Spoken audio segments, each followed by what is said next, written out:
For decades, astronomers believed the earliest chapters of the universe were forever lost, buried behind distance, time, and the limits of our instruments.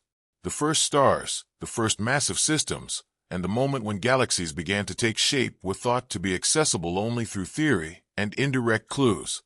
Then the James Webb Space Telescope delivered an observation that quietly shattered that assumption. In a single observation, Webb revealed dense clusters of stars so distant and so ancient that they may be direct survivors from the universe's earliest era. These objects were not faint smudges or theoretical constructs. They were massive, compact systems containing millions of stars, visible at a distance of roughly 9 billion light-years, around a strangely distorted galaxy nicknamed the Spark Galaxy. Webb uncovered evidence that the universe's first stellar structures may finally be within reach. What was detected was not just light, but history itself, frozen and preserved since cosmic dawn. And with that detection came a question that changes everything. Are we finally seeing the remains of the first stars ever born? Using the unprecedented sensitivity of the James Webb Space Telescope, astronomers identified what appeared to be some of the most distant globular clusters ever observed. These are compact systems made up of millions of tightly bound stars located roughly 9 billion light-years from Earth. Globular clusters are not ordinary star groups. They are ancient stellar cities formed during the earliest phases of galaxy assembly and preserved for billions of years. The clusters detected by Webb are remarkable not only because of their distance, but because of what that distance represents in time. Observing them means looking back to an era when the universe was still young and galaxies were only beginning to take shape. These clusters may be direct remnants of the first generations of stars, offering a rare and powerful glimpse into conditions that existed shortly after cosmic structures began to form. Their sheer mass and compactness indicate that they formed rapidly and efficiently at a time when the universe was very different from what we see today. This alone marks a turning point because, until now, such ancient clusters at these distances were simply beyond observational reach.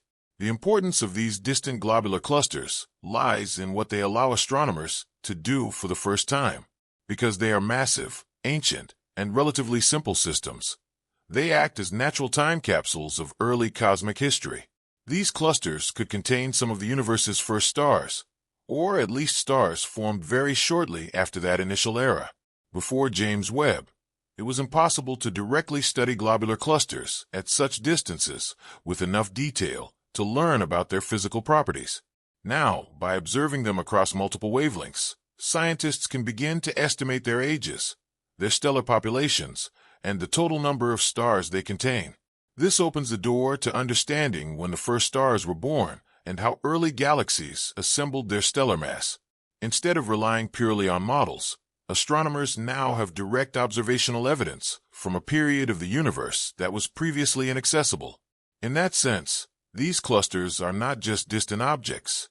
They are anchors in time, helping to pin down the earliest stages of cosmic evolution. When the first high-quality scientific images from the James Webb Space Telescope were released, astronomers immediately noticed something unusual. Among the countless distant objects, one galaxy stood out because it did not look like a galaxy was supposed to look. It appeared stretched and distorted, almost pulled apart, surrounded by compact yellow-reddish points that looked like scattered sparks frozen in space. This unusual appearance led researchers to nickname it the Spark Galaxy. What initially seemed like a visual curiosity quickly became a scientific obsession. The distortion was not random, and the surrounding compact objects were not background noise. They were physically associated with the galaxy itself. Located roughly 9 billion light-years away, Spark was being observed as it existed billions of years in the past, during a critical period of galaxy evolution.